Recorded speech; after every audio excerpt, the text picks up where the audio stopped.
At full moon pa nga. Ayan. Ito ay 5:24 AM ng umaga to. Dahil nagpaalam nga si Yumi kasi nga ipapasok siya sa work kaya ako'y bumangon na. At pinakain ko nga muna dito si Kahel. Ayan.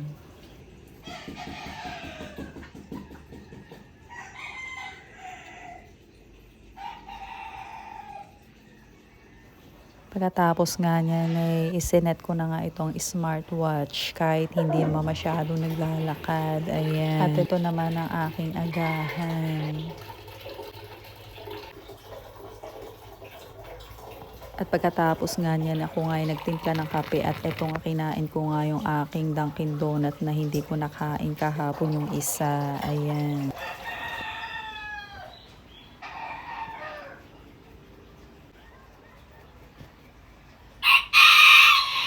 At akala ko nga ako nga nakaligtas na sa pamamalansya hindi pa pala. Dahil sa malilate na nga daw siya kaya nga ako na nga yung namalansya. Ayan. Ngayon ko lang naman yung pinagplansya kasi nga ay malilate na siya. Dahil sila naman ang mamalansya na kalinang mga uniform. Ayan. Pagkatapos nga niya na ito nga ako ngayon nagtaskingan na uli at kumain na ako ng gulaman. Ito na nga yung gawa ko kahapon. Ayan.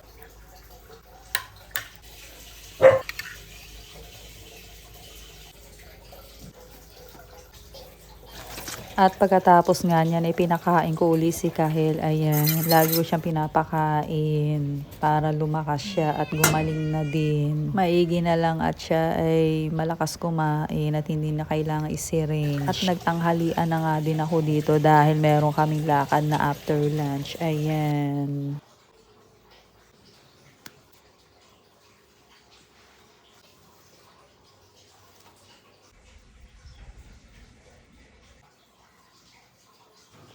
So, ayun.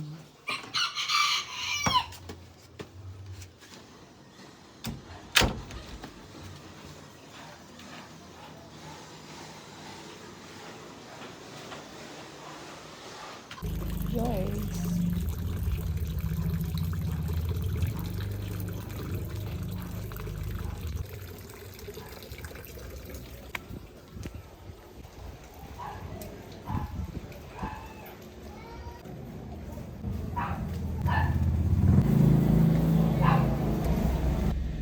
Naglalaba pala.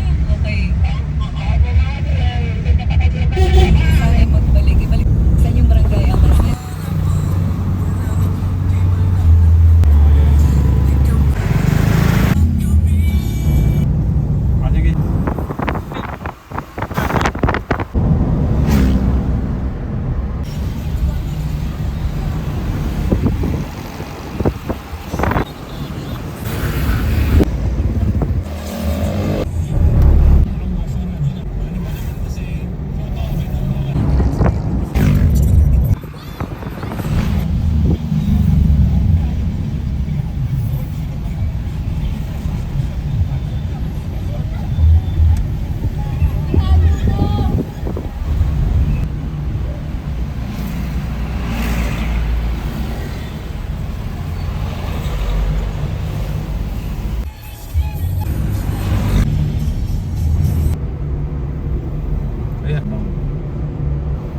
At nakarating na nga kami dito sa Korean Surplus kung saan bibili kami ng kinikilong kawali. Ayan. At dito lang yan matatagpuan sa Barangay Sabang, Pagsangkan, Laguna, Hiroshi's Surplus Appliances. Ang per kilo dito ay 350 pesos.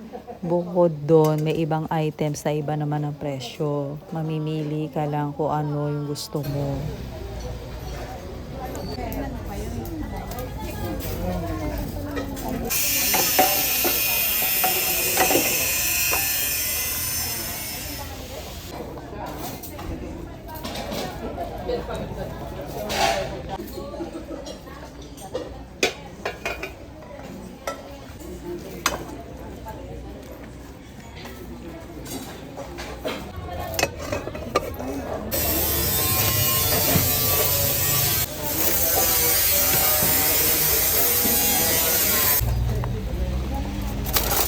At At ito na nga yung aming napili. Yung isang sandok at isang tong at itong kawali ang nasa 350 per kilo. Yung tasa bukod ang presyo nun. So lahat ay 933.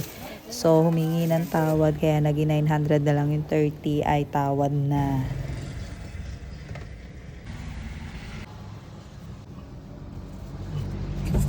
If symptoms persist, relax. Mapapasarap. Pero ng barangay 107. So ito guys, 20 isa yung bigay ng isa. 20 isa. Binayaran ko ng 50 pesos.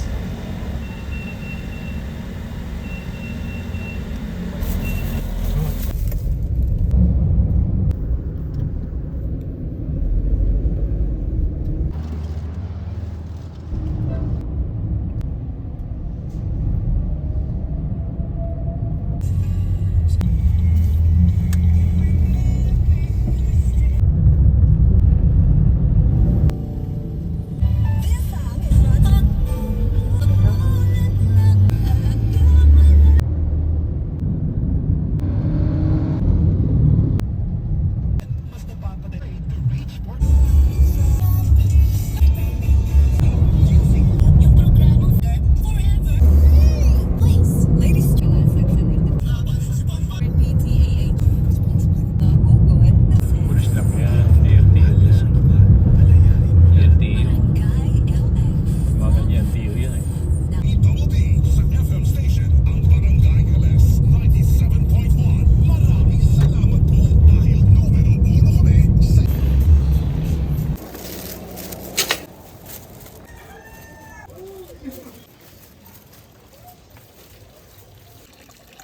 So ito for today's lumiting yung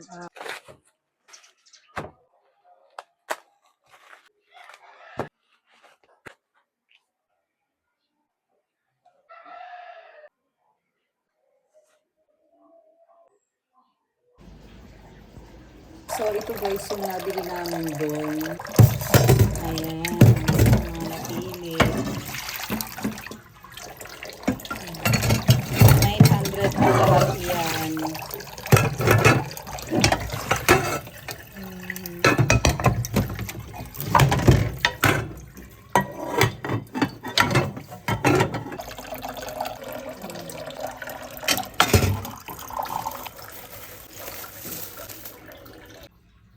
So ayun guys, kain po.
At sa wakas nga ay dumumi na dito si Kahel. No worries na. At naging okay naman yung kanyang iyo.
At eto na nga nang mahugasan na yung mga kawaling nabili kanina. Ayan.